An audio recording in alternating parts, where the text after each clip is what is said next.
What's good, everyone? Welcome to Press Turn, and today we have another guest. This time it's Anna, another writer from Geeks Under Grace. She's also in the video games department. I don't know. Do you do articles for any other department? Is it just video games? I do not actually write for Geeks Under Grace. I am actually a streamer. So Oh, I stream for the channel on Twitch. yes, that's right. That's right. Yeah. Mhm. Um, I did actually sneak in for a while when you first streamed Genshin Impact because I was also playing it Oh at yeah. that time and deeply regretting certain life choices. But I think I we roll along with I think I those. actually yeah, I think I actually played that twice on stream. Yeah. Um, have you gone back to it ever since? Oh yeah, I've been playing it every single day since the release. Oh wow. Okay. So To my you've actually eternal been shame. on it since last I've hopped in. Like my last login was actually earlier today, but before that was not since mid June, because mainly because of work. But yeah, but we'll get into that as I invited you today to talk about Asian games because we're really the only two in our group to talk about it uh, under the department. So, but Currently. yeah, but before we get into that, why don't you just go ahead and introduce yourself? Okay, cool. Yeah. So, as you said, my name is Anna, and I am one of the Twitch streamers for Geeks Under Grace. Um, I mean, just about my gaming life. I'm not, I guess, what would you call like a long time, lifelong gamer. I actually really got into it after college. So, any of the games I think before 2010, I don't know. I do know, but only from secondhand accounts. I never actually played anything before then. For my day job, I'm an engineer, so I don't exactly have a whole lot of time to do gaming and stuff, but it is one of my favorite ways to just chill out and relax after work and all of that stuff. And I also do enjoy streaming online because I find that I talk to myself a lot when I'm playing games, and that's just called engagement when you're streaming, right? Yeah, So, exactly. Yeah. yes. But I do play a whole variety of different games and I do enjoy them quite a bit. But yeah, that's me. All right. Cool. Um. So, generally, every time we start, we just go into what we've been up to. So, Anna, what have you been up to since life and your Since life. understanding of it? I guess. Oh man, so I was born in no. That would be too much. Yeah, Yeah. no, I mean recently it's just been trying to get back into the groove of things, with everything kind of opening up. Like I'm in Florida, so Mm-hmm. we never really closed, but Really? recently there's been oh yeah, no, we never really shut down. Wow, that's wild. Yeah, and like not officially anyways. Now, of course, there was a lot less people, a lot less traffic. Everybody Mm-hmm. still did the whole work from home thing, which I never did. So I have to say I'm one of the weird ones who, for the most part, like this whole pandemic has not really affected me too much. But at the same time, the world changed. So right now it's just been trying to kind of get back into the groove of things. My job just basically went back, quote unquote, full time at the office. Mm-hmm. And so a lot of people that I haven't seen in like a year is coming back. So, and yeah, just trying to kind of, get back into the groove of things, still kind of weirded out with people out with no mask on and just the fact that it's so crowded. Like I went shopping today and there was just everybody was there. It But yeah, other is it mainly because of is it mainly just because of like having to have had a mask on for so long, or is it more like they're just Like there hasn't been enough vaccines going around yet. Vaccine has been going pretty well Okay. here in Florida. So it's very easily accessible. That doesn't mean that everybody is getting it. Yeah, Y'all, go get your vaccines. that's really the problem. Um, I think especially in our case being into video games so much, the biggest thing is like putting putting such a thing on an honor system is a terrible, terrible idea.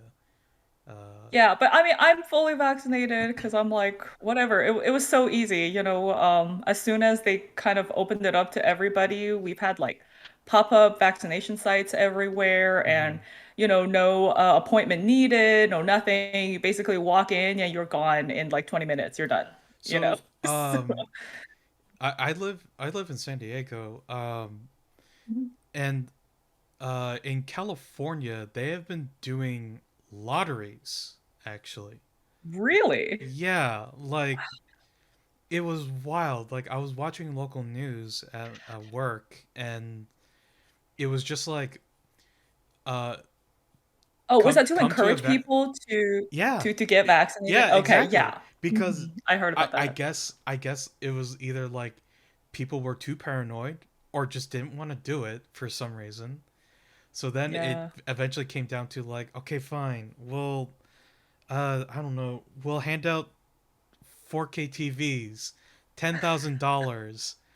I think I think gaming consoles were actually considered at one point or something like Wow. that. It was nuts. I couldn't believe it. And it's just like, man, uh I'm not sure I'm not sure if like I agree with everything my governor has done, but at the same time he's kind of had to put up with a lot of nonsense with having to Yeah, do yeah, something like this. But yeah, yeah, I guess that's one way to do it, you know. yeah. But No, but yeah, as far as vaccinations go, I don't know. Like, I don't know what's like. I kind of get some of the hesitancy, but at the same time, I'm like, you have so many options, and they make it really easy. So yeah, and I mean yeah. like the only vaccination that actually has like a lower chance of doing of actually covering you for protection is like the latest one, which I think is the single shot Johnson and Johnson, and Well, that's not even intended for the majority of the people who are in the most danger. I'm So just like, that's the one I got. And I mean, to be fair, like, I kind of disagreed with how they message that particular vaccine because yeah, that was the vaccine that's based on old technology. hmm So I think a lot of people who's been a little bit suspicious of the mRNA technology, it's like the Johnson and Johnson one is very similar to your typical like flu shot, right? yeah, It's one shot and done. It's easy to store and transport. And it was something that we could have made like pretty easily within the country. hmm And then, yeah, because of, well, that thing that came out that's like, oh, it's slightly less effective. And then the other thing that came out about it was, the chance for the blood clots thing. And then suddenly yeah, nobody took it. And it's just like, okay, like you guys didn't message this very well. And now, it kind of turns out that apparently Johnson and Johnson has very effective protection hmm against the Delta variant that just came really. out recently. Oh Yeah. And shit. Okay. apparently the longer you have had the vaccine, the more effective it gets. Okay. So, so I'm like, go get the vaccine. It's not that difficult. Oh, okay. So, That's pretty like wild. I said, I get the hesitancy. I totally get, what some people, think about, and especially with, the new technology. hmm It's like, I get it, but there's also other options, Oh no, yeah, and for sure. yeah. I mean like, Mhm. even I haven't kept up to date with everything. Like even the Yeah. Delta strain, I still don't really know too much about it. Aside from the fact, correct me if I'm wrong. Is that the strain that's currently hitting India right now? Um, or is India I dealing with a think completely so. different strain? I don't exactly recall what they said about that. I think the one that they have, like the small outbreak that's over in Japan right now is the Delta variant. Oh, okay.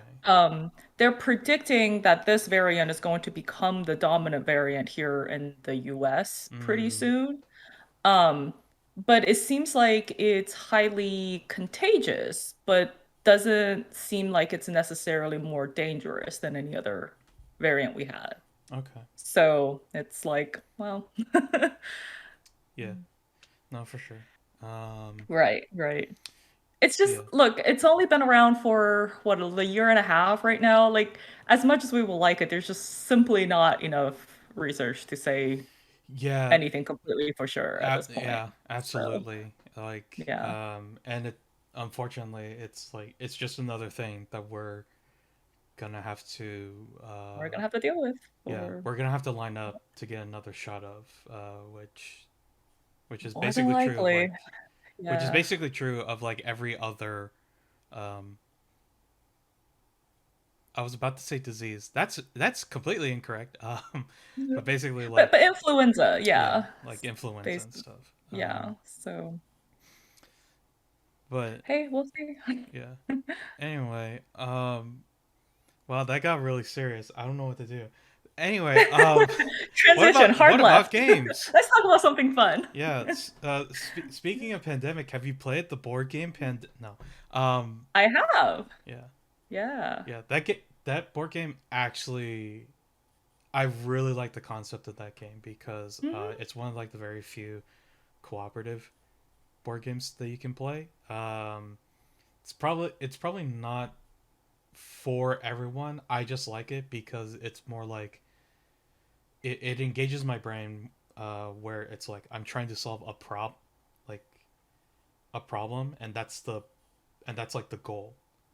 Um, so it feels a lot more engaging to do that for me at least. But yeah. Speaking of board games, what about video games? How's that for a segue? Good try. Good try. Yeah. I'm working on it. I'm working on We got there. it. Yeah. So no, actually, video games at all? Anything like that? Oh, like what I've been playing? Yeah. Um, okay. So my main games right now Mm, are Destiny 2 and Genshin Impact. So Genshin is kind of nice because it's before the big expansion drops, so they have like these little events. Um, and you don't really have to spend a whole lot of time on it right now just because of where I am. Like I've played through all the story mm-hmm. and all of the other stuff. So it's just kind of like, oh, you log on, half an hour, 20 minutes, whatever, move on. And it's very easy to do on mobile because I do play it quite a bit on my phone. I think I'm more of like a mobile gamer now than anything else. Mm, Um, but yeah, so Destiny 2, I've been playing that. It's been the Solstice of Heroes event right now. I won't get into it, but just kind of grinding some stuff out. It's my chill podcast. Hey, just mindlessly do something game. Yeah, it's quite got wonderful. I do It's enjoy it. it's your lifestyle game. Got Oh yeah, yeah. yeah, I apparently only play lifestyle games, which is like terrible because like I said, you're I'm a part of very the busy problem. person. I'm a very busy person. I do not have time to be Yeah. doing all of these games I that requires a daily commitment. yeah, and I But guess like, that's kind of the problem because they're like the current trend of video games right now is it's leaning much more heavily into games as a service model, mhm. to the point where it's like you're now starting to see that uh, like seeping into single player experiences now.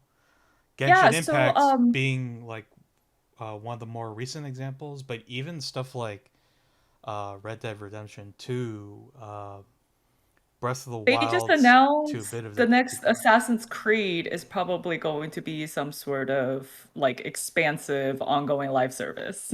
which is almost like that just sounds exhausting, especially Yeah, considering how much they were pushing content for Valhalla. right. Um, Mhm. and that one just wrapped up, if I remember correctly, right? Yes.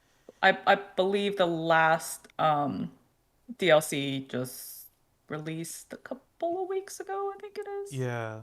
So Or the last planned one, yeah. anyways. So Whatever that means. I guess it's really like it depends on when the next Assassin's Creed game gets released. If it's in like 3 to 4 years, then that's probably okay. If it's in like 2 years, that's kind of rough because I feel like I feel like Assassin's Creed, um, every game that has come out has done well when there has been enough time, and I think there it was really only during that very small period of time between I want to say 4 and Black Flag, if I remember correctly. Were Yeah, where there those was like 6 games came out in like 4 years. yeah, oh my god, yeah. Oh my goodness. Yeah. Because it was between console generations. I'm also a bit of a Assassin's Creed fan, even though I haven't played any of the latest ones. Um, yeah, I know.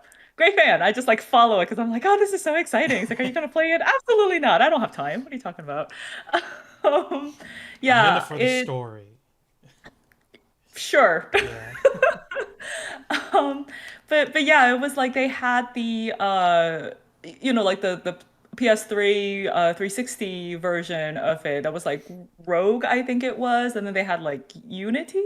No, was it Rogue and Unity?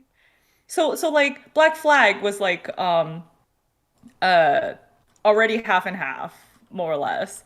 And then they had two that came out the year after that.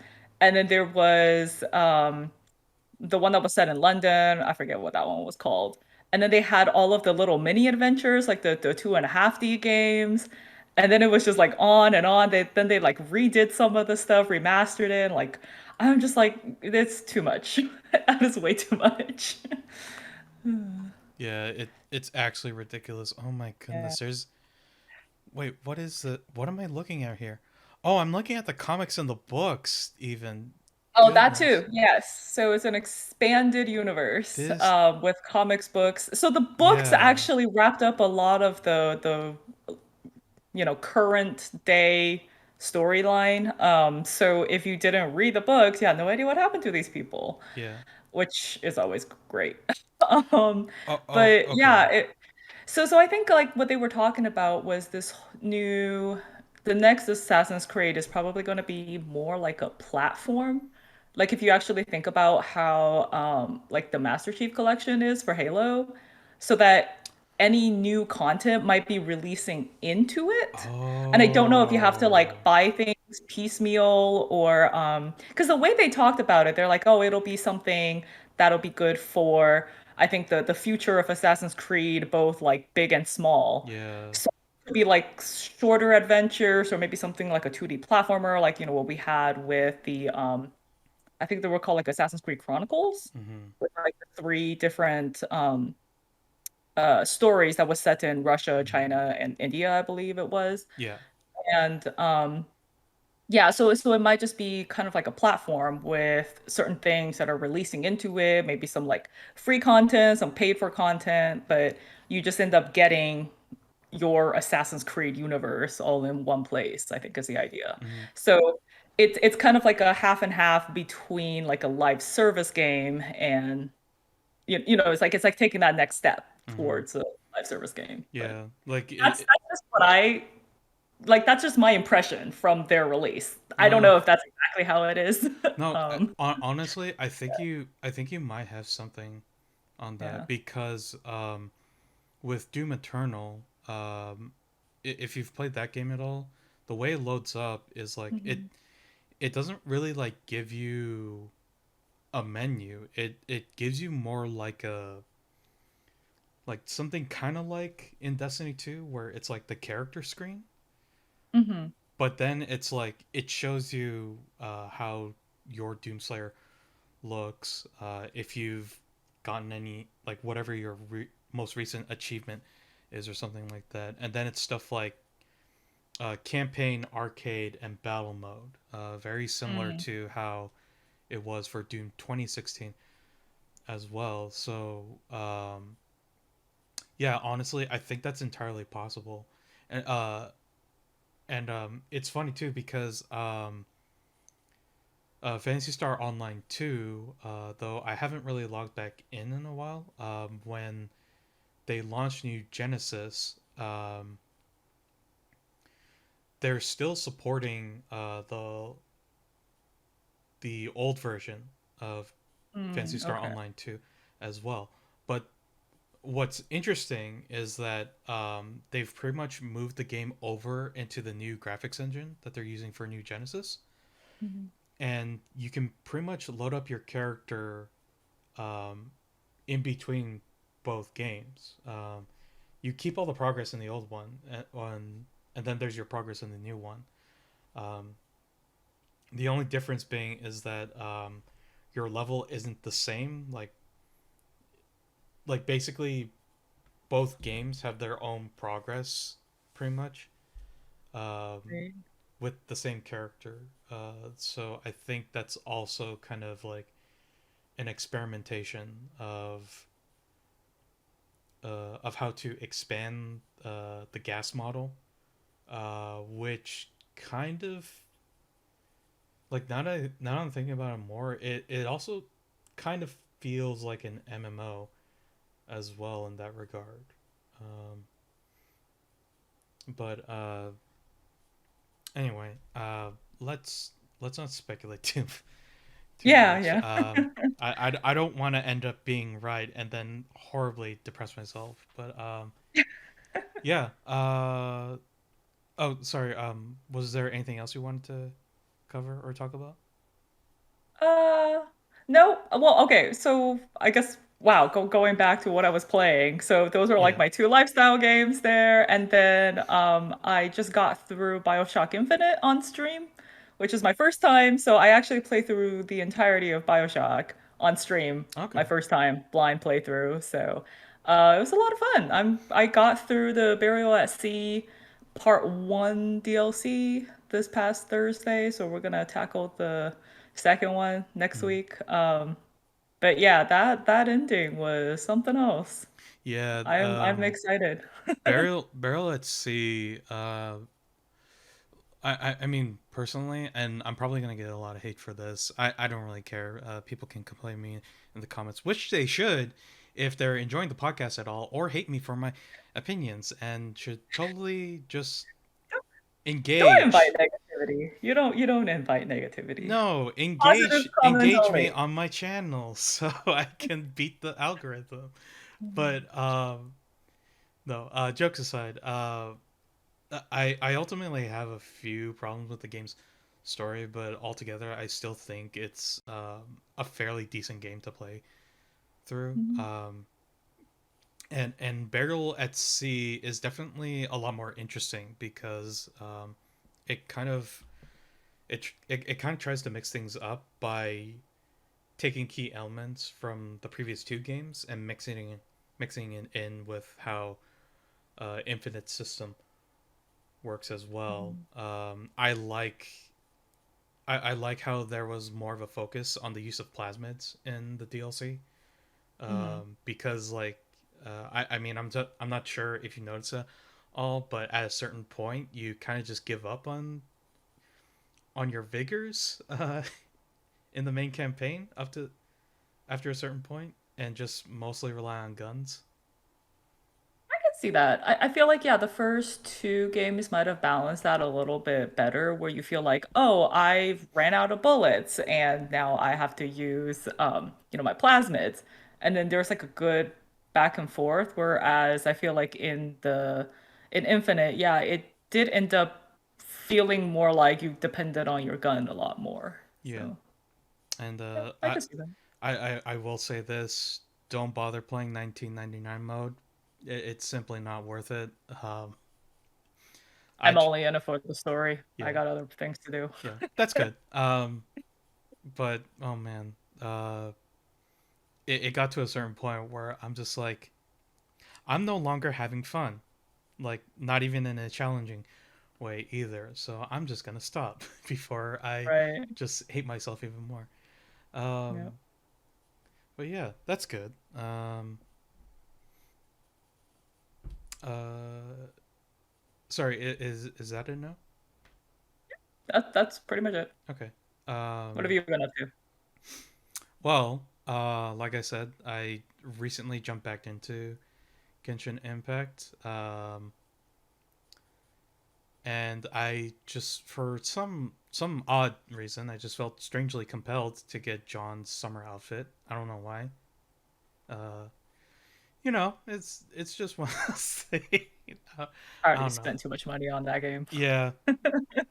I definitely I'm definitely stopping myself right now too, especially if if I do want to get any of the two or one of the two or three characters that are getting introduced in the latest update. That's mainly Mhm. why I picked it back up because I kind of want like a new place to explore now. Although I still have a bit of time to do the summer event, so I should probably get on that. But other than that, I've basically been busting through Nintendo Switch demos. I still have the World Ends with You Neo demo to get through. I didn't get far enough to actually try out gameplay, so I'll need to. Unfortunately, I'll need to go back through the story again to get back to the point where I left off. And then there was quite a few. Oh man. But I think the one that I really enjoyed the most was actually the demo for Super Magbot, um, which is an indie 2D platformer with magnets. Now I want you to stick with me here because this kind of get a little hard to explain. So basically, there are two colors that you work with in the game, blue and red, which represent the positive and the negative pole, obviously. Mhm. Um, and then on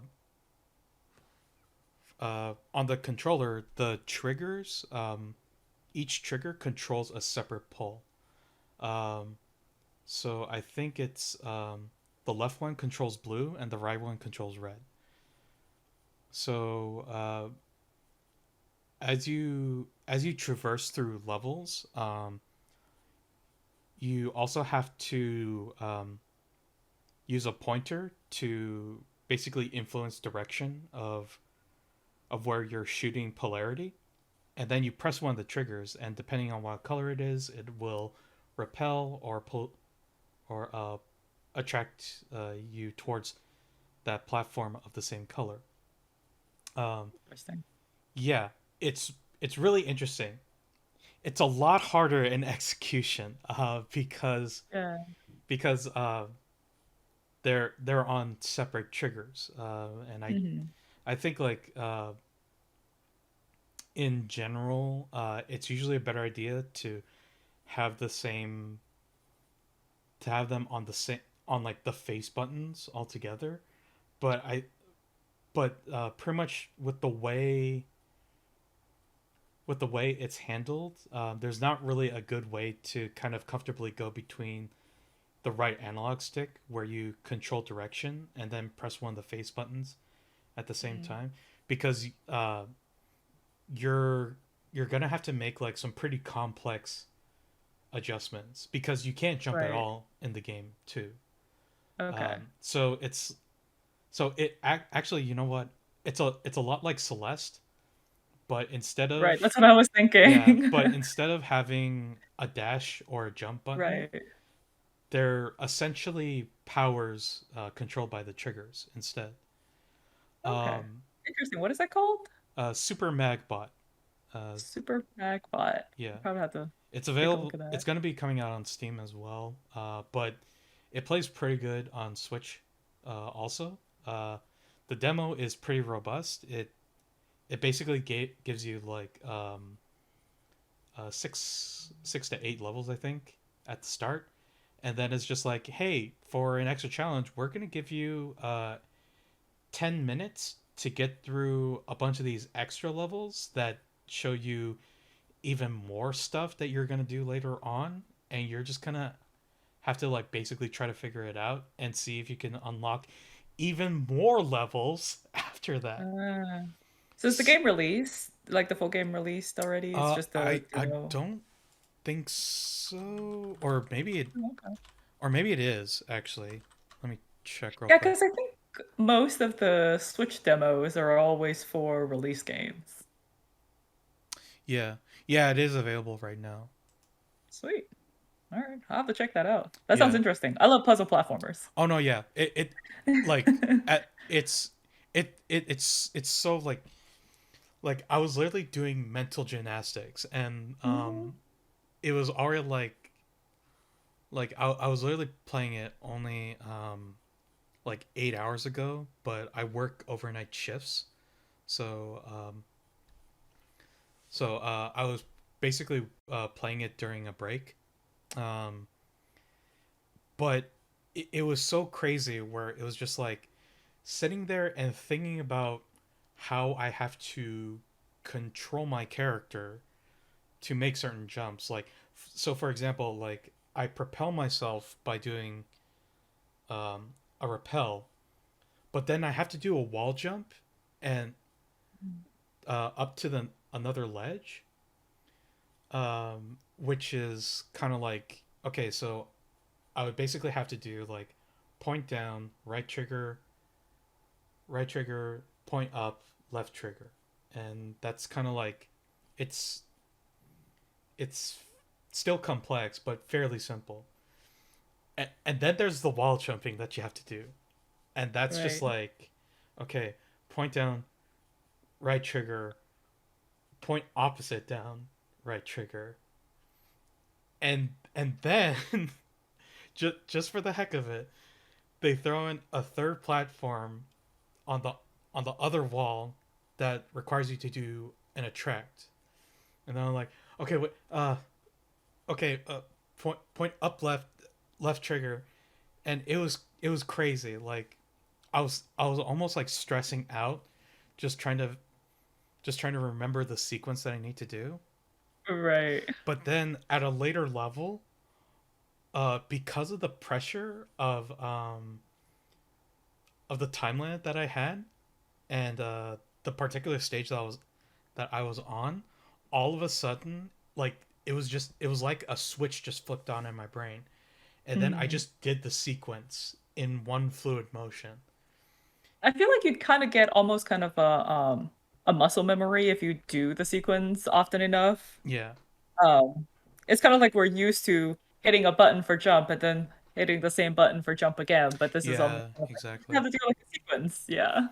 Yeah, and like some of the other stuff that they throw at you, it's kind of like it's almost Portal esque in the design of like how you're trying to figure out so so with how repelling works, maybe I can just like direct myself in a certain way to get the same effect, and it's super weird, but it's honestly like really engaging, and just that demo alone was pretty much enough to sell me on it and just go, yeah, I think everyone should keep an eye on this game. Absolutely. Sounds interesting, Yeah. definitely. If you love Celeste, you should buy the game. If you love Portal, you should also buy the game. And if you love both, then even more so. But yeah, aside from that, nothing much except I unfortunately I have another harrowing task ahead of me. I I decided to I asked Derek, who handles our HR actually, or our PR rather, to request a code for Silver Case 2425, which is a remake No port idea what that of is. it's okay. Not many people do, and kind of with good reason. Uh, it's essentially a remake port of two detective visual novel games created by Suda51 back on the PlayStation One. Um, it's uh, it's very dark. It's very weird. There seems to be a lot more than it leads than you think. I can't even really describe the story in like a single sentence. Honestly, it's kind of hard.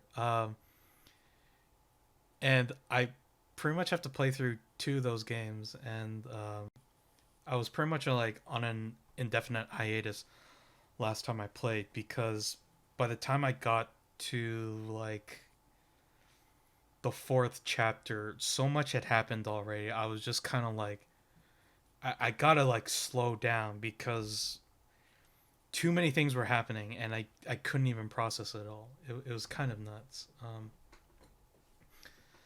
But yeah, I'm gonna be doing an art of review for it, so I guess I'm gonna have to go back through it again.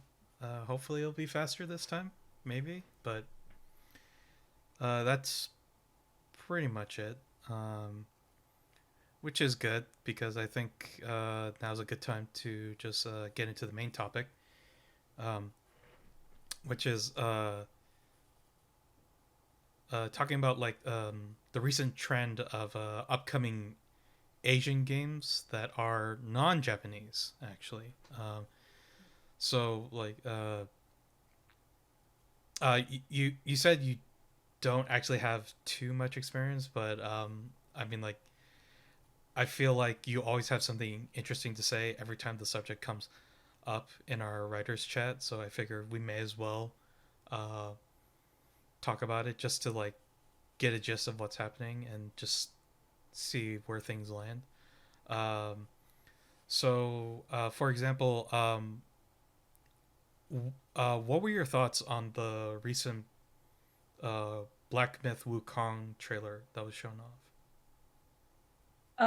So that game I'm super, super excited about because if you kind of grew up in China Mm-hmm. around the same time I did, or even earlier, or even later, the journey to the West show and the whole story is just part of your life growing up. Like it's Right. just a story that everybody knows, everybody's heard of.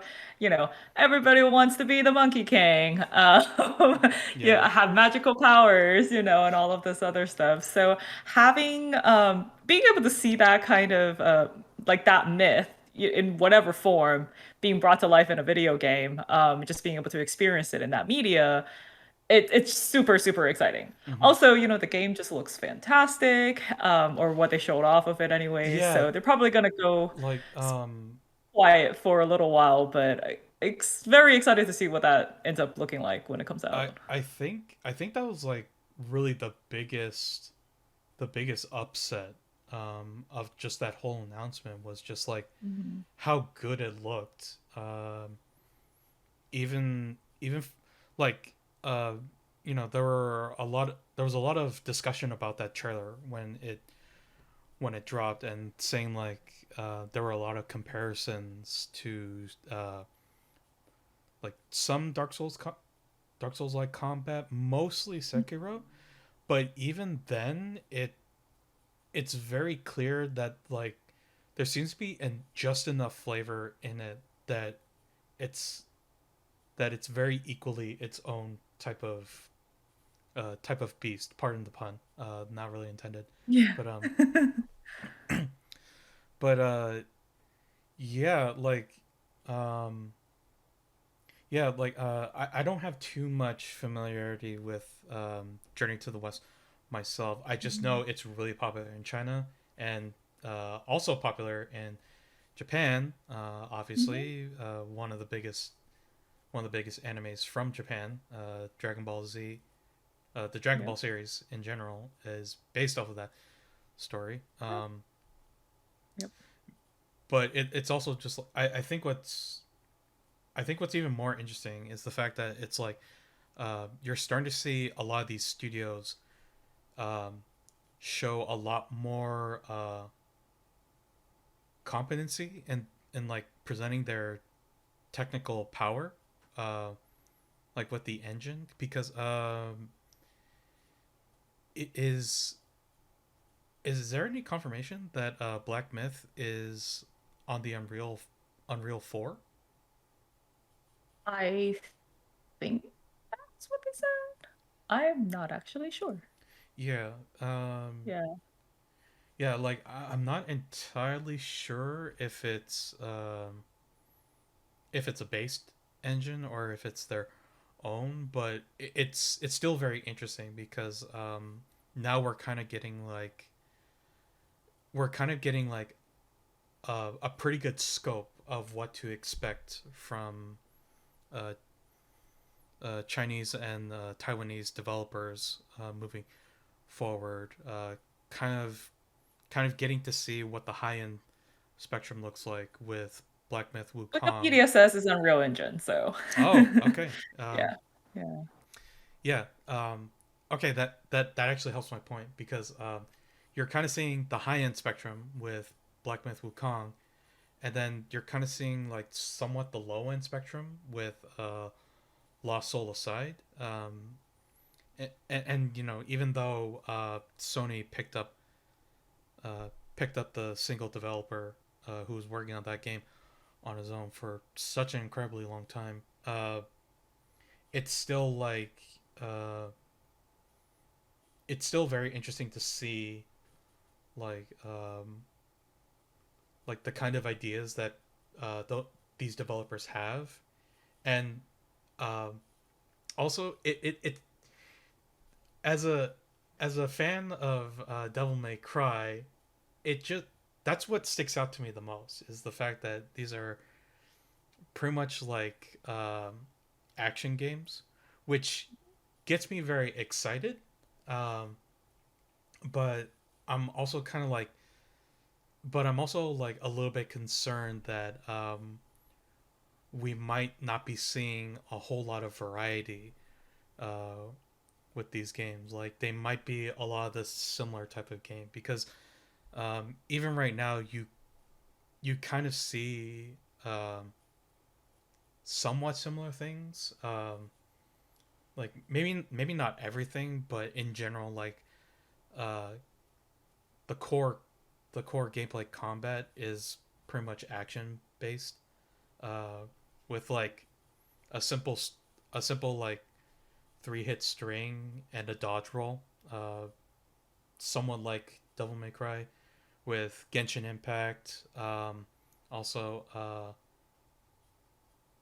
oh no, what was I thinking of?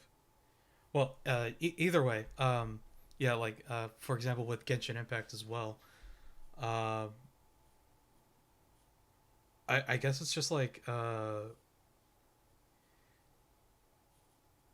is it mainly just because that's just what um the Chinese audience over there likes? Do you think, or I think that's definitely part of it because like I played a lot of like well, I didn't play a lot, but I've known of a lot of Chinese developed games ever since kind of like the early 2000s-ish. And I think I think like just brief history lesson. Like we didn't know a lot of Chinese video game developers for a very long time. I feel like only mm-hmm, recently have they kind of made it big, I guess you could say, in the West, and people kind of know who they are. But in truth, they've actually been developing games ever since like the early 2000s, and a lot of them have been really, really good, mm-hmm, right? It's just we haven't known about it. And so a lot of the earlier influences tend to be like World of Warcraft, because that was really, really big. So um, yeah, MMORPGs, that kind of like isometric view. And yeah, so from that, the kind of like action RPG games just really, really lands with that audience. So even a lot of their just internal games that, people haven't like heard of. So certain things I don't even know what they're like called here, but some sort of like swordsman, or I think that may be one of them. Um, there's been a lot of those, or like Legend of Sword. I think that's like another one of those. Or Yeah, I know what you're talking about. okay, and yeah, and then so a lot of them is just, they're based on Chinese fantasy, I guess you could say, as being the overall genre, Yeah. which again has very, very long history. So a lot of really interesting concepts, ideas, and a really solid, I guess you could say, like world and magic and skill building systems already kind of built in that they can pull from for video games. And yeah, so they've had actually a lot. And the earlier ones, a lot of them have been the isometric kind of ARPG, so very similar to the Western RPGs that we've had. So stuff like the D&D stuff, what's it called, like Baldur's Gate or like Diablo. So a lot of like that kind of style of games Oh, has been okay. very popular. Yeah. Yeah, so if you actually look even at some of the earlier games, it's like they've done some really, really good work back then. We just didn't know about it. Yeah. And Like like the more you're talking about it, it's just like, oh, so pretty much exactly like Korean game developers too. yeah, yeah. So that was just, it was just like a big thing. And then later, I think as just even I think Blizzard just had like a whole lot of influence. And as they kind of moved on to say like card strategy games with Hearthstone, or MOBAs, right? MOBAs has been really, really big recently. Yeah. A lot of them have developed their own versions of them in China, which has been wildly popular and successful. Additionally, also something like CSGO actually brought about a huge first-person shooter thing. I wouldn't say revival, just kind of like a explosion, I guess you could say, Mhm. in China as well. So something like was it cut the Bright Memory Infinite that's coming out for the Xbox, I believe. Yeah. Um, Originally it's like a Steam game. I think it's like $2 or whatever on Steam. It's developed by one Yeah. person again. Yeah. But and so yeah, so like a lot of them are very interested in just computers and game development. So you get a lot of these little indie or just one person teams. And they will go into like Unreal Engine. And I know you could get a lot of just, you know, buy from the store basic kind of assets, but then they kind of put them, it's not like shovelware, right? Because we get a lot of shovelware on Steam, but they Yeah. actually kind of put some effort into it and kind of pull it into a rather competent game. Yeah. And So, and I mean like not even to really not even to really discredit the efforts of I think what you would call basically the shovelware subgenre at this point, but even then it's um for me personally, I would kind of put Bright Memory in the shovelware category, but the things that it but the things that the developer does in that game um makes it stand out among like the the massive garbage loads of games that are available on Steam. Just because mm, like like Bright Memory is an FPS with character action combat that also allows you to do bullet time and combo strings, almost like Bullet it feels Storm, like that actually. game. I do have to say that game I'm like a little iffy about, because it feels Yeah, like the developer is just trying to throw everything into it yeah, and like see what sticks. it's literally like, like, man, I don't even know what I'm doing. I don't even know if this is gonna be sustainable for me as a job. So I'm just gonna do everything. Right, like it is really, really interesting, but Yeah. it looks quite good, right? And Hmm. then now, it's kind of coming onto the console platform. And so you're like, well, hey, we'll see what happens Yeah. to it. It'll be I mean interesting like experiment. honestly, it was really a surprise to see it showcased for the PS5 when they first did that because I was just like, I I think mean, that one's for Xbox, oh, for right Xbox? memory. Oh, Yes. okay. Got it. Yeah. Lost Souls is a PS5 thing. Yes, that's right. Yeah. Um, but yeah, Which even also then, it looks was just like, interesting. Yeah, yeah, but that also feels like, oh, they took a little bit of, say, like Devil May yeah. Cry, or like, There's some other like like you like if you've played enough Unreal games, you know the jank when you see it, and there's just like yeah, that slight bit into it, and I'm almost like, I think that level was like just put together for that presentation. right, That's the feeling I get. Um, but even then, it's still like, man, like the game still looks nuts. Just right. gotta pull back on some of those effects a bit. Mhm. But But I do have to say something that I think is a bit of a trend, which I don't know if it's necessarily good or bad, but like I said, just even historically, a lot of the China specifically developed games tend to be more of an imitation of what is popular, what's like a popular Western game mhm, that's just popular in China. So it's almost kind of like, yeah, they kind of take a little bit of this, a little bit of that, and just kind of put it all together into something. And so say like, oh, Genshin Impact, everybody, I mean, you remember when that game was first released, people were so upset because they're like, it's a Breath of the Wild clone. I'm like, I get it, but like, is that really that bad of a thing? You know? yeah, So like when did when did getting compared to Breath of the Wild become like a bad thing, right? Because yeah. I think some people were saying like, It oh, they it's basically just lifted it out of the yeah, game, and I'm like like, it people. really isn't. Yeah, I still remember where it was just like Yeah. people going like, even people in our chat, in our chat group, were going like, oh, it's just a shameless Breath of the Wild clone, Clone, sure. and I'm like, you a clone?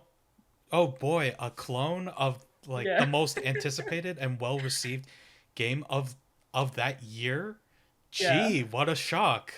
You're right. I'm surprised, but yeah, it's Yeah. like, I mean that's sort of the thing, right? Is like I feel like, for Chinese and Korean game companies, that's sort of like the style, which is to like Mhm. copy copy copy uh honestly a little too much of Right. like a really good game that was Yeah. well received, and then kind of just like, uh and then just kind of go from there though. But I think the Right. problem is because, like you just said, the it's just that like, with there only being so many companies available to make games, when everyone's kind of doing the same exact game, then it starts to become a little, um, it starts it's hard to distinguish them from each other. You Right. know, like even for me, it was starting to get really hard to distinguish, one 3D Nexon game from another 3D Korean game that Right. wasn't actually developed by Nexon, and I go, what? It Yeah. wasn't?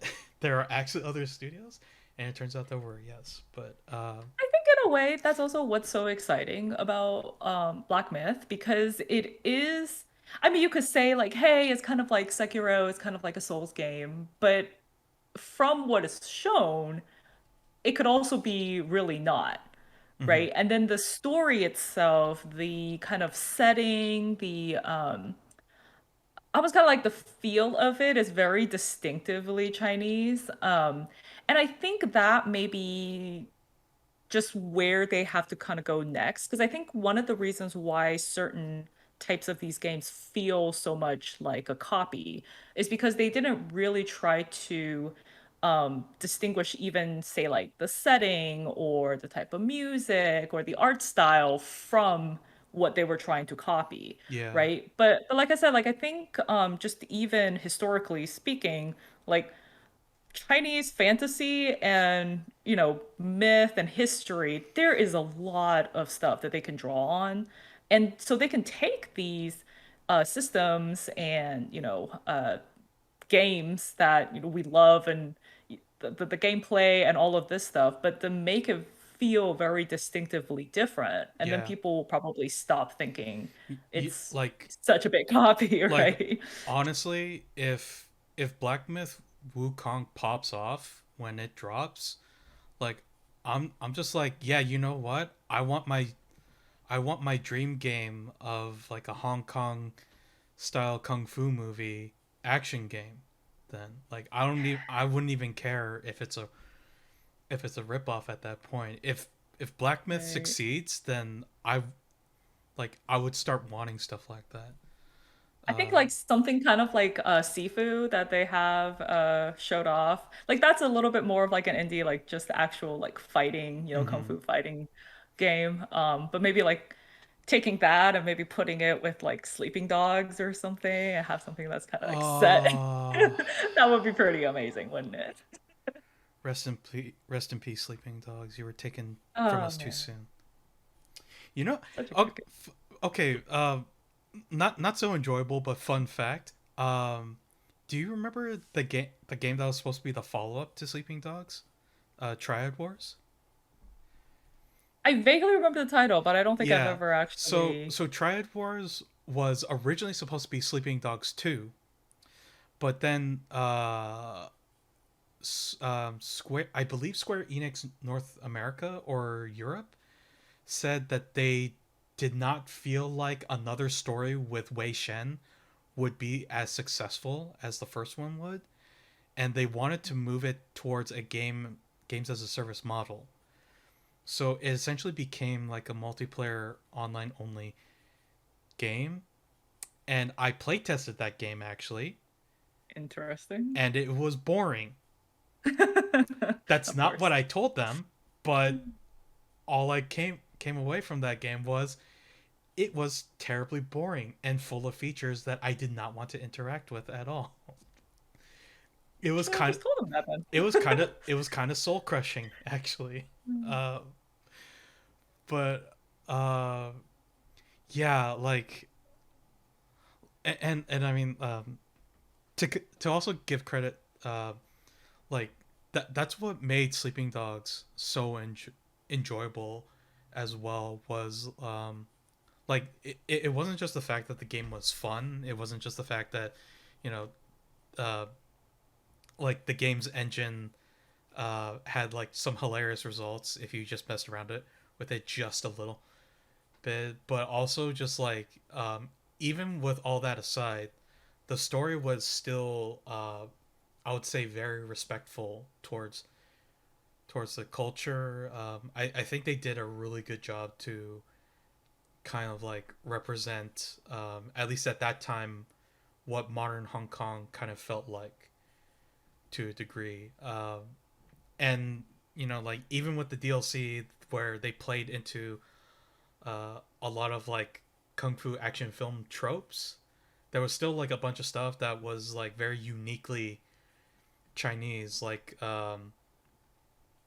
the Smiley Cat DLC, where you were being attacked by Zhang, and it's supposed to be horrifying, but like the main villain is this dude who's wearing like a big stupid cat mascot head, and there's a bunch of Jiangxi just hopping around like this at you, and you're just like, oh, that's not too bad, and then they sweep kick you and like take out almost half your life, and I'm going, I thought this was easy. But Never easy. yeah, but yeah, like, I would definitely agree with you. I'm very excited to see what's coming out next too. And I mean, like, I still think that there is some hope to see maybe some some studios that are doing something new, like you know, uh, like hopefully, if things can get resolved, we can see like a new game from Red Candle Games. Even though like their last game um, got into a lot of issues um, with the PRC government, um, like Devotion and Detention are two very unique games that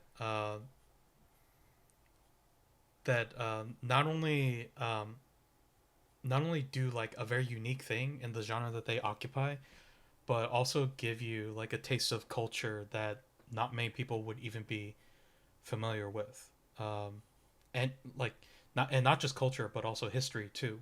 And I feel Mhm. like especially in the West, like Asian history isn't really all that well fleshed out in like Right. schools and stuff.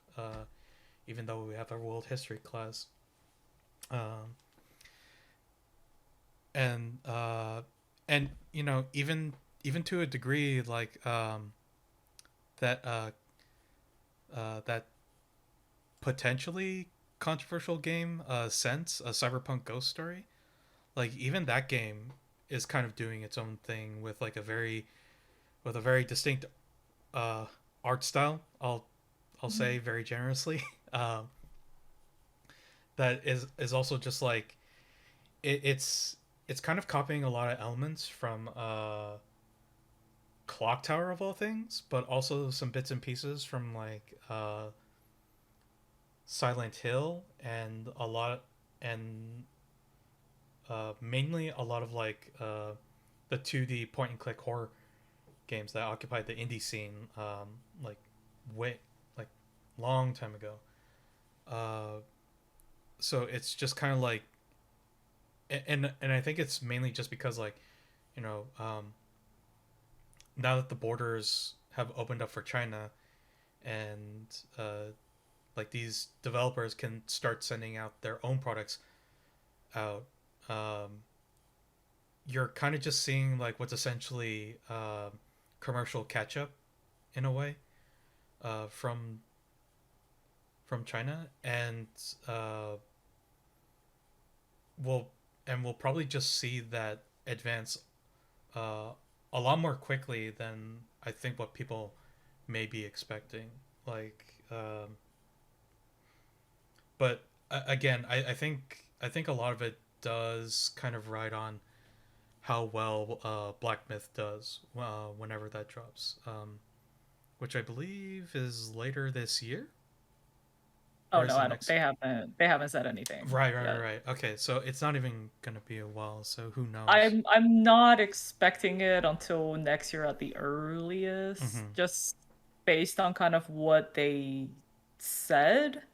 Um, so what they probably have shown off is about as much as maybe they have completed. Because at that first 13-minute video, like at the end of it, they're like, "Hey, we actually wanted to just advertise this because we're trying to look for people to come work for us." So, I mean, I don't expect this to be out for like 2 years at No, least, yeah, for especially with the sure. pandemic and everything. Yeah, So, yeah. But I mean, I think in the meantime, there's gonna be a lot of Chinese developed games that are coming out, and like you said, like I definitely do yeah. believe the pace is going to be increasing a lot. Um, but whether or not they end up finding an audience here in the West, that remains to be seen. That said, I mean, now that as we have seen, capturing the Chinese audience ultimately is probably way more important Mm-hmm. if you want to be financially successful. Yeah, Because at this point, it seems like the even the Western developers are kind of catching on to that because it's such a huge market there, right? yeah, So yeah, even developers here are kind of bending over backwards to try to get their game yeah, over to China. it's yeah, and it's almost problematic to a degree because now it's just like uh, anytime, like like the last AAA release game that I would say was like provocative, uh, that I would say is arguably provocative was The Last of Us Part Two, and like just on the surface with the relationships between like the two most integral characters of that game, uh, being being bisexual and homosexual, that's not gonna fly at all in China. Like that game wouldn't even survive an See, hour I there. don't know if that's necessarily true, honestly. Okay. As far as like censorship goes in China, it's a lot more complex than I think what people think here in the West.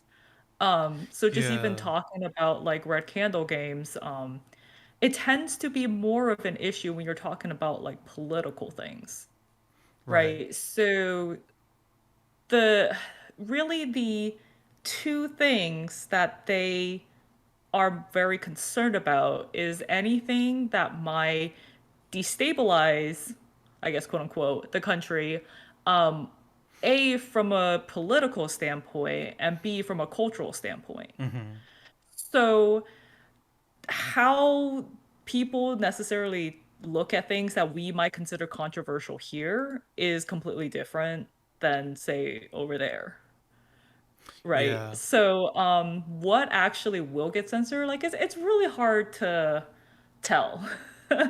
And so basically, obviously any kind of anti-party sentiment obviously is going to get struck down. Like that's pretty obvious. Yeah. But outside of that, like there's a lot of things where I don't really know if that's necessarily that big of a deal. So I mean, just case in point, I Mm-hmm. don't know if you ever seen this, but there is a show that's on Netflix here. It's called The Untamed. So that is a Chinese produced TV show.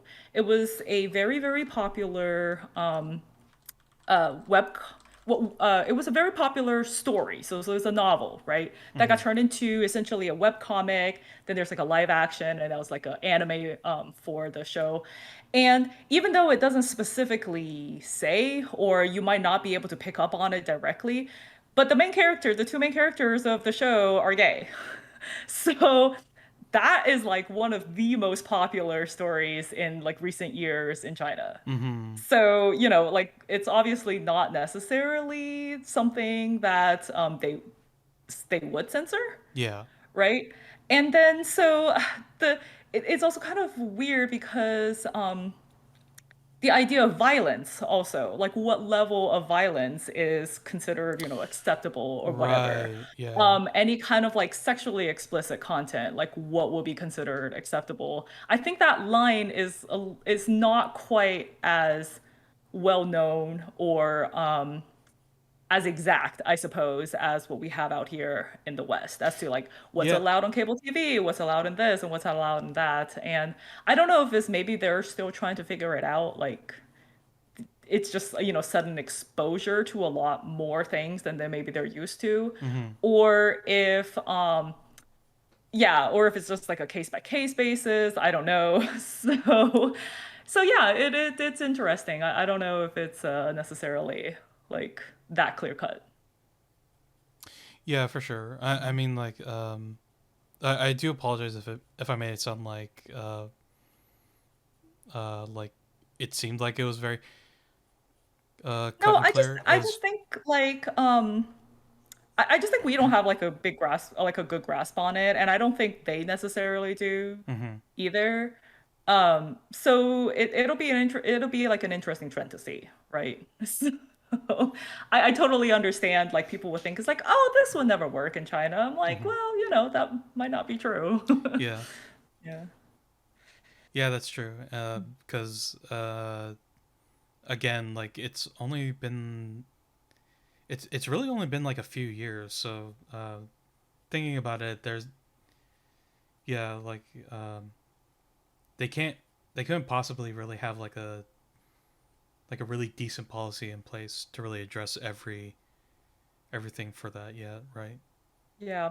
And honestly, I mean, that's the thing. It's like we kind of think as if China's like coming out of this dark age where they had nothing, right? And they're just now, oh, we're like opening up to the Western world where the Western world has everything. And I'm like, no, no. No, no, Like as yeah, far as, literature, media, entertainment, like China has had their own stuff for years and years and years and years, right? yeah. So it's not just even, I think going a little bit off topic. It's just not just even uh video games, right? So if you're on any of the streaming services, you'll realize that there is a ton of Chinese TV shows and movies that are releasing onto, Yes. say, like Netflix or Hulu or like all of that other stuff. They got their own version of like anime coming out now. So like the animation side of things is like very, very popular. Mm-hmm. Obviously, like they were influenced by Japan also as far as that goes, but their animation style is very, very different because like culturally, like the style of art is different and that tend to like mimic kind of traditional Chinese art that's also coming out. And I know, just even in Korea, like the type of like web comics or like their type of like anime style Mm-hmm. has also been picking up recently, like very, very much. So, like, I think we're kind of due for maybe just like a realization out here is like, oh, like they've had a lot of their own stuff coming on, and some of it is actually really good, Yeah, no, right? for sure. I mean, like I feel like especially considering the amount of talent that there is in China Mhm. and Korea, like Korea alone, uh, I would say makes up maybe like 80% of the animation work that's done for everything. Oh, yeah. And I think it's even more. I'm just trying to be nice. Um, and it's just like so I'm always on the lookout for whenever like a webtoon or if there's any Korean anime that or like Korean produced show that's like anime that's getting made. Not really much aside from Noblesse, which is the last of the three projects that is getting its own anime adaptation. Um, but yeah, it's almost like I feel like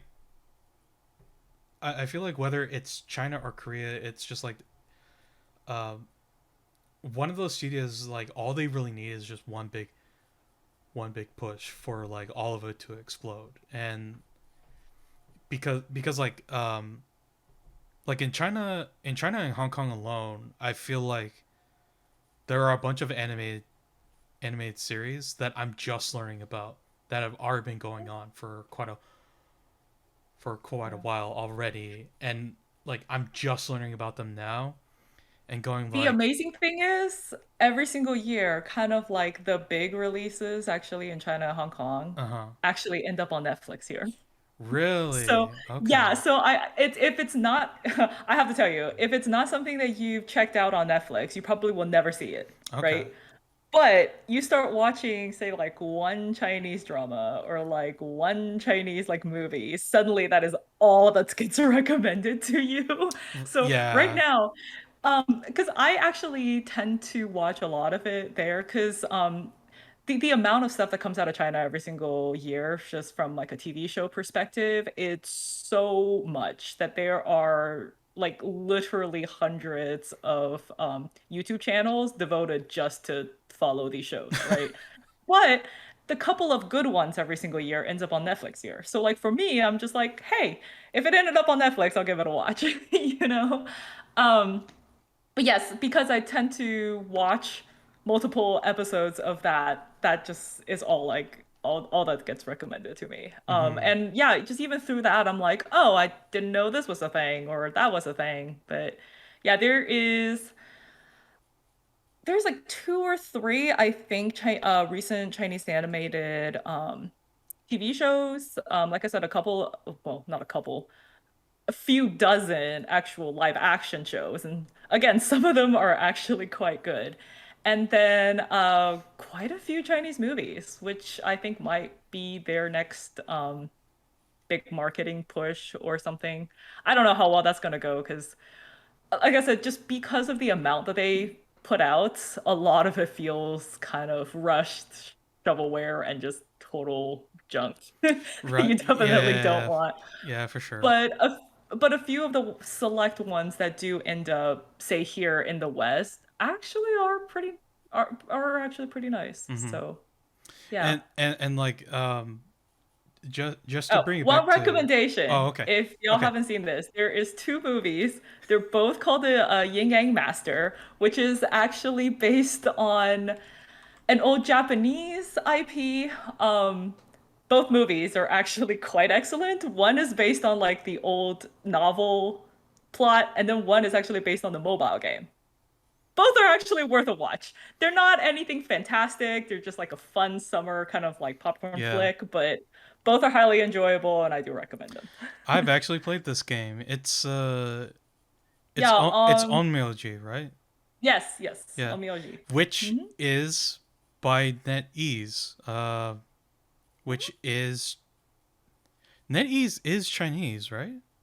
I believe so, Or yes. is it Hong Kong? I forget. Uh, okay, hang on one second. Furiously googling right now. Uh, Seriously, Google.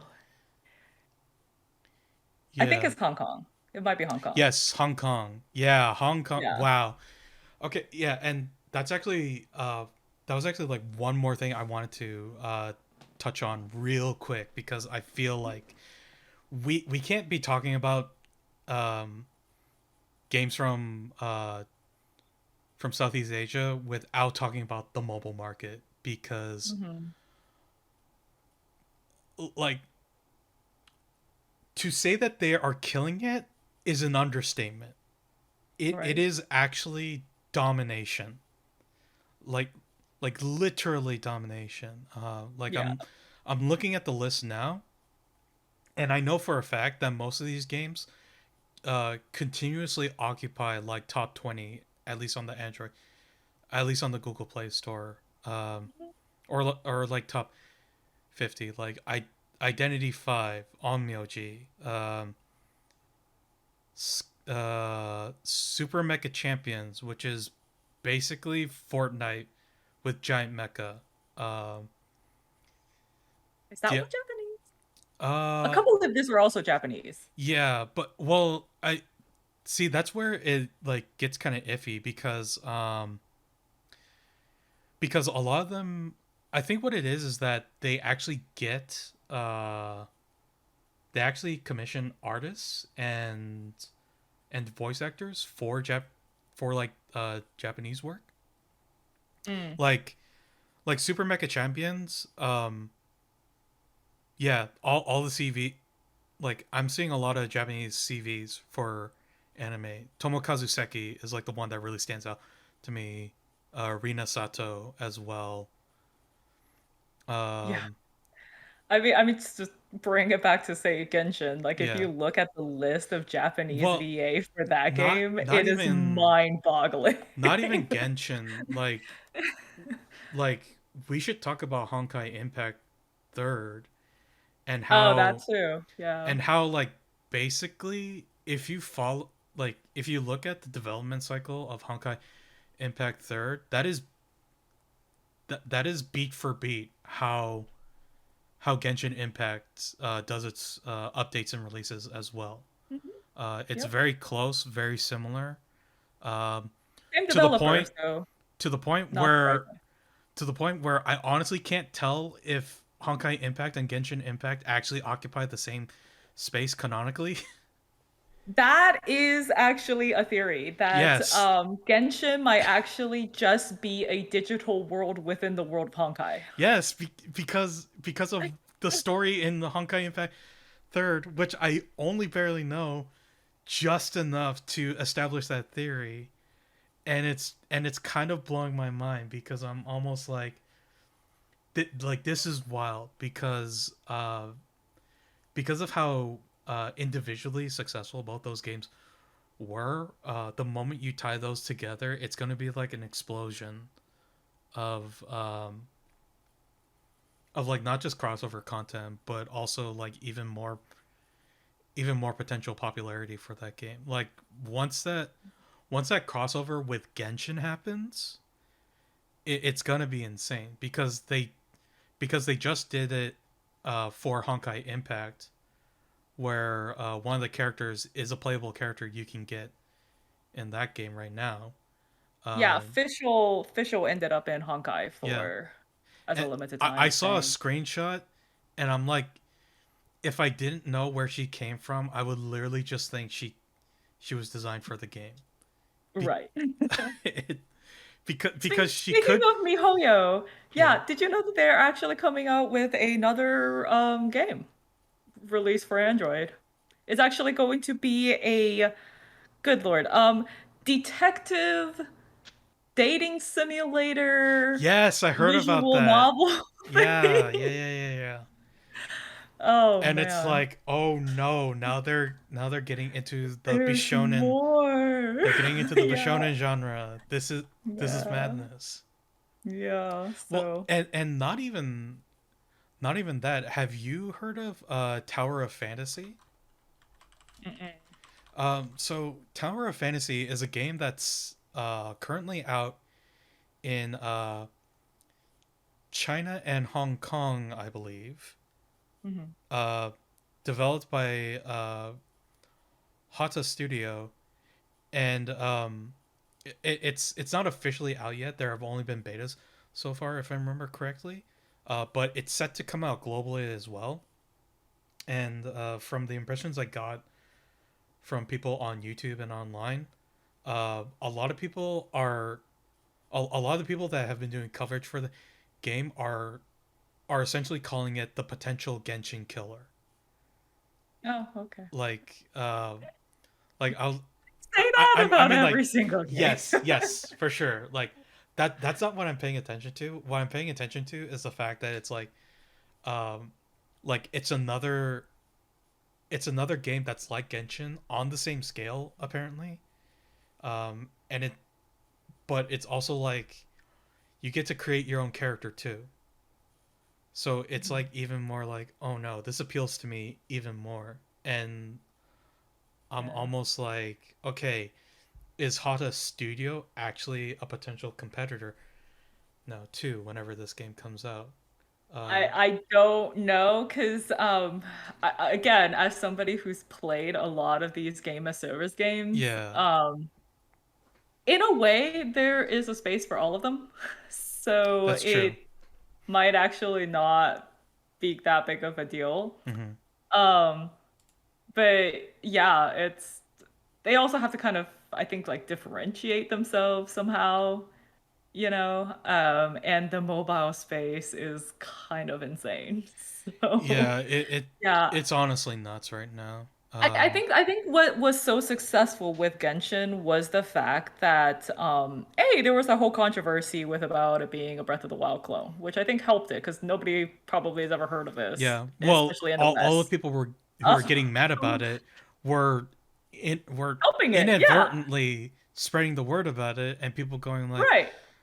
And "Oh, and that's the thing. People were like, "This is a blatant copy of Breath of the Wild," and then all of the Breath of the Wild players are like, it, "Really?" it it's Like, it's literally the meme like tell me of more. it's literally the meme of Yeah, man getting mad that you're enjoying product, and then right. just like haha Primo Gems go brrr.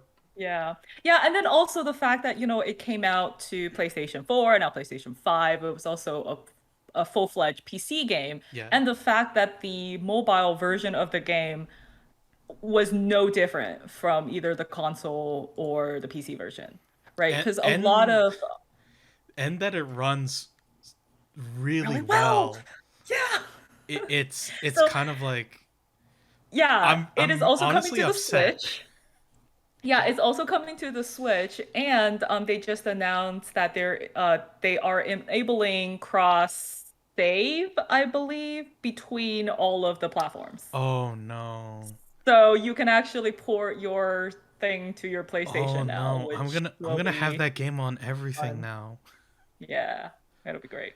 Like that like that's it. Like Genshin is the new Genshin is this gaming generation's Warframe. Like that's what this is. Well, and I also have to say, it's just.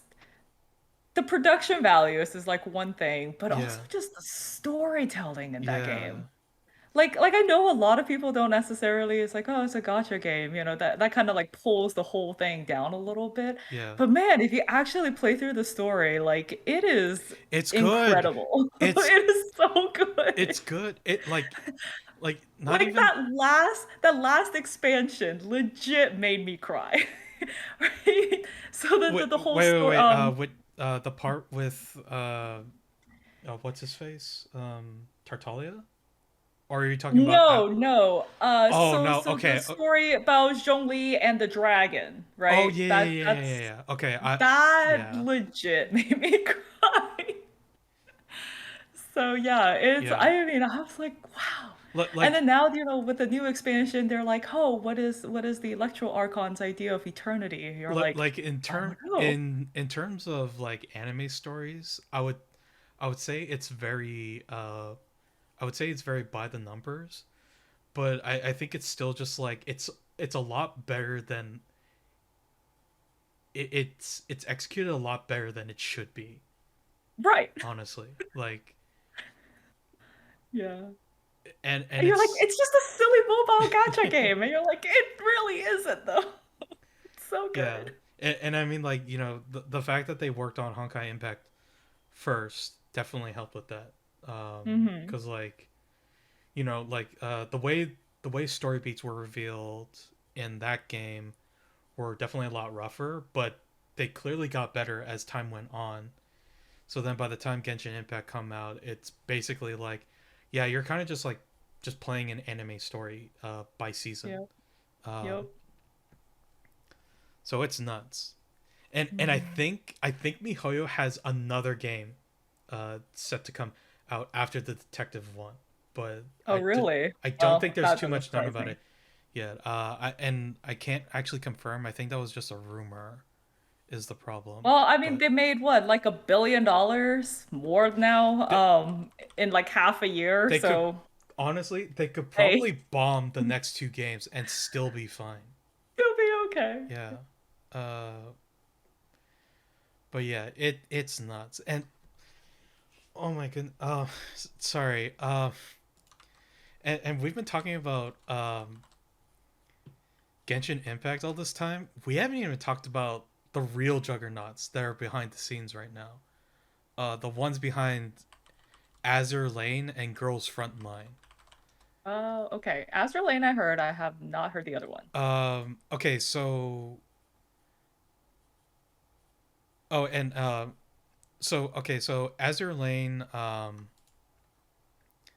for people who don't know, is another mobile gacha game. That's essentially like you collect ship waifus. That's literally the best way I can really describe it. And then you sortie for naval battles. So I guess kind of like World of Warships, but the ships are cute anime girls, and Why not? that's that's pretty much all you really need to know. And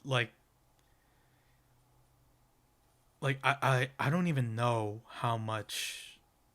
I don't even want to like figure out how much money they've made because uh, they've kind of been crushing it. And also like uh, the the publisher behind that one and Arc Knights, along with another game, Mahjong Soul, have made so much revenue for them that it's insane. But what's even but what I also wanted to talk about real quick was actually Girls Frontline, which is which is another developer which I also believe self publishes too. And Girls Frontline is basically exactly like Azure Lane, but instead of ships, it's guns. So yeah, but People thought it was crazy when, do you remember that game, Boyfriend Dungeon came out? People were like, that is such a silly concept. oh If you yeah, don't know, the dungeon no, crawler I where, remember Boyfriend Dungeon, okay. but I mean like at that point, it's And I'm like like, it. no, it's not. The thing is like Boyfriend Dungeon It's is not crazy. competing with Hatoful Boyfriend and also My Prince Who Is a Horse, Mm, which I yeah, that's believe is true. the correct title, which is also a mobile game. Anyway, um, yeah. So I'm just saying, like the concept, people thought it was so strange when that thing came out. I'm like, it really isn't. well, You're I just mean like not paying attention to that side of the whole gaming I mean universe. like I remember when Katamari Damacy first came out, and people were going like, "This is the most strangest game I've ever heard," and it's just like, Right. "Oh, sweet summer child." If Like only you that game is so kept paying great though. attention today. Yeah. Shout out to Katamari. If you Yeah. haven't played it, go play it. Oh yeah, definitely. But yeah, so the developer Mika team somewhat recently I believe it was a few it was a few months back where like I don't keep up with the game all that much, so the news kind of just came out of nowhere for me, but I guess it was kind of like teased up to this point. Um they they basically announced the Girls Frontline 2, which if you saw their presentation video about it, it's basically an XCOM clone Oh, interesting. with the characters from their original game. So now it's Still just MOBA? like no, it like a tactical RPG. Okay. Uh but well, I don't know. It could be though. That's the thing. Like um because they're all because all your units are going to be characters, which I believe should be like characters you can get from the gacha in Girls Frontline. So maybe um they're also doing a spin-off game, and they're also getting two anime series published at the same time. One of them is set to premiere this year as well. So uh so like the so like these are two franchises that like if you didn't know about if you didn't know about them, you weren't gonna know in the first place. But they have been moving, but they have really been moving numbers, Mm. like in within the mobile market, and it's kind of crazy. And now they're basically like expanding into full on franchises, like almost Marvel esque, Yeah. in the scale that they're going right now. It's kind of nuts. Yeah, and mobile is going to be huge. And I Yeah, think, just with our original topic, like a lot of developers from China and Korea and Hong Kong and Taiwan and all of these places, like they're going to be the ones I think like leading the charge. Um, because I think they kind of already are. So Japan has got their few kind of really solid mobile temples, but just the sheer amount of stuff coming out from the other Asian countries is yeah. pretty insane. Because I mean like you look at the number of mobile games that are incredibly popular that are coming from China, Hong Kong, or Taiwan, uh, and then and then pretty much following up after them with I think just as much of sizable income is or sorry, not income, uh, value is side games from Japan, which I don't even know how much money they have. Apparently, they've made so much money from Grand Blue Fantasy that they've basically they've basically published and developed in house every other game that they've been coming out with since. Uh, which is like there's like three other mobile games. They have an RPG, uh, still not released yet. I'm a little concerned if that ever actually is coming out. They had a fighting game come out, developed by Arc System Works, arguably the best developer for fighting games currently. Um, and and then after that, like there's a lot of Korean studios basically just like catching up on uh, like the niche on like the niche gacha market as well, but they're kind of creeping up as well. Um, and it's like I'm not even sure what those Korean studios are doing because I know for a fact that a lot of them are doing very well in the mobile market, but they haven't really made um, any big moves quite like these have. I mean, obviously, like you can't really compete with the numbers of these games that we've been talking about so far, but it's still just kind of interesting how like Korea, especially, is either taking their time or is just not really interested in the market um, that that China and Japan are trying to occupy right now Yeah, I with think their a IPs. part of it might also just be the local culture because Mm, I mean as you might have known, like consoles was banned in China for the longest time. So the Chinese mm-hmm. audience, as far as gaming goes, they know PC and mobile, Right. right? So the mobile game is just really, really big there. And Japan has also moved on mostly over to mobile games, which is why, they want their consoles to be small, compact. Apparently the Xbox Series S has been really popular over there. And Yeah. Well, wasn't that because of the?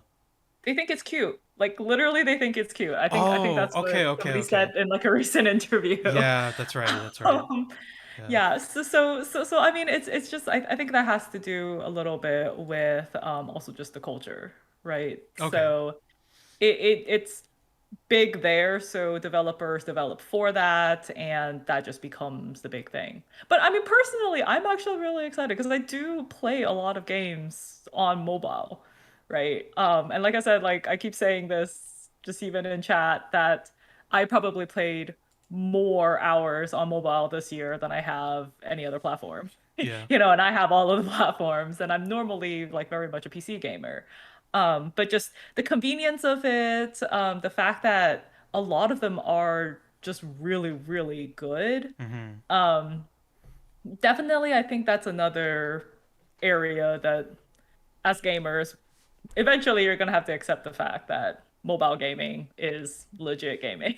Yeah. Well, I mean, like that's kind of the whole point of why the Switch was so popular. I mean, like Mhm. there's a lot of people who play it just docked all the time, and that's perfectly fine.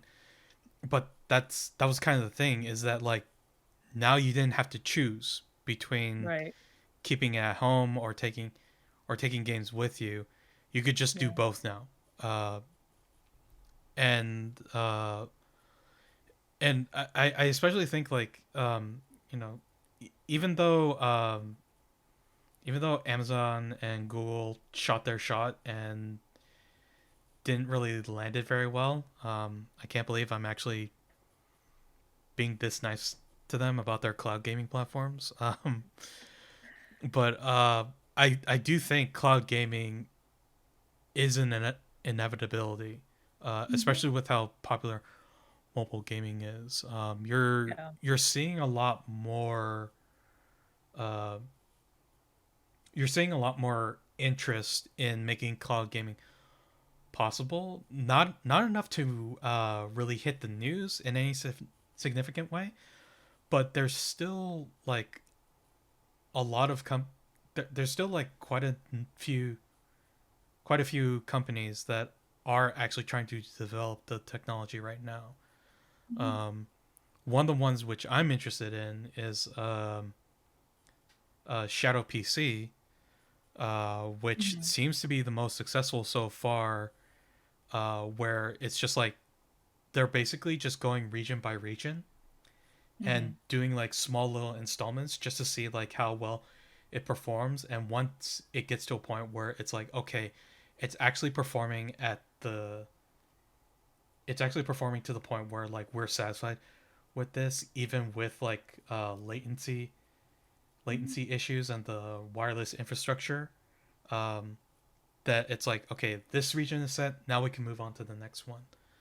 Right. Um, so yeah, like I think it's gonna get to a point where it's pretty much just gonna be like, uh, for the majority of casual gaming, you're gonna see a lot more cloud gaming, and you're gonna see a lot more subscription bases, something like Xbox Game Pass, which is the one to beat right now. And like there's got to be like people are gonna try to find their way to combat that.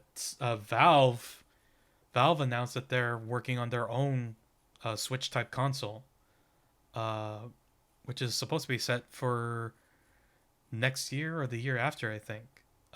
Which is like that's huge because like basically access to your Steam library on on one device that you can just take with you. Absolutely,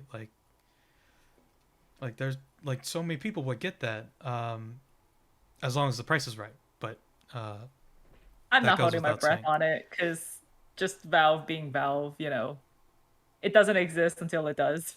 Yeah, yeah, that's true. Lots of rumors. I will say Valve does not have the best track record right now, but I also feel like it's really only when they really decide, okay, we're actually gonna put in the work this time, and like try to figure everything out before we send this, where it's gonna be like, okay, we actually do think this might work. Whereas I Yeah. think like with the Steam controller, it wasn't like I think they weren't like 100% on that controller design, and they still shipped it Well, out. But I I mean, don't know. Steam Link has been great. It's one of those things where I feel like it's a little bit redundant or like not needed anymore in a way. Yeah. Where they're putting like Steam on the big screen.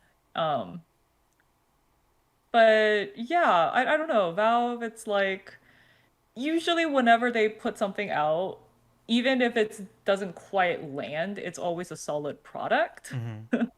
But we'll see.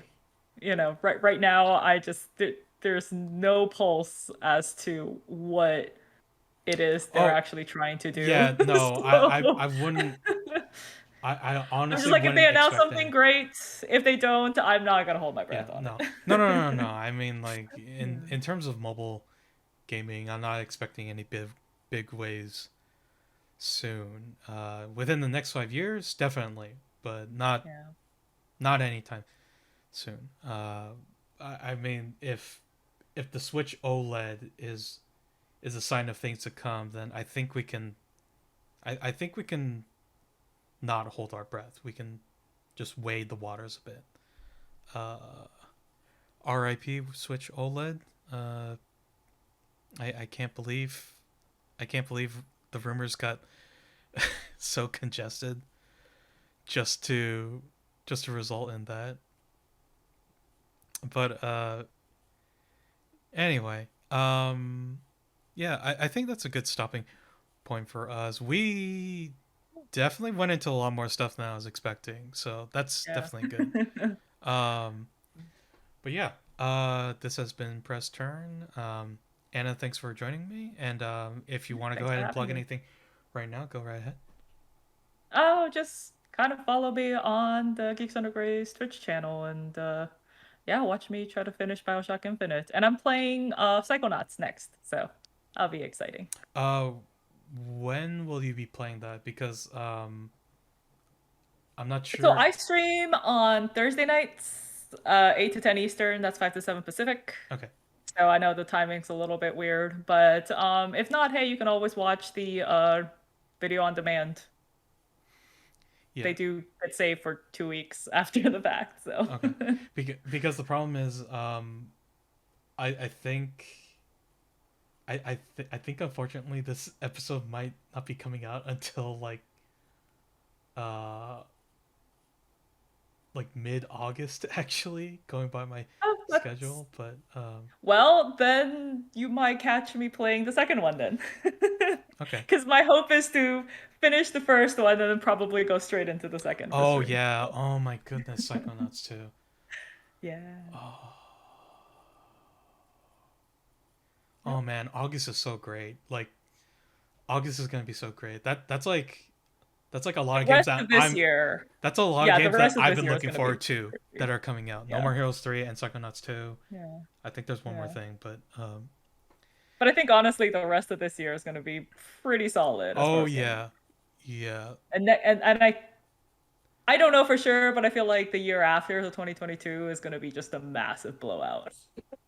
Oh my yeah, Yeah. cuz oh wow, right. Cuz considering what's set for 2022. Oh man. Okay. Yeah. Well, we'll see. Anyway, once again, this has been Press Turn. Thanks for joining us, and we'll catch you next time. Peace. Bye.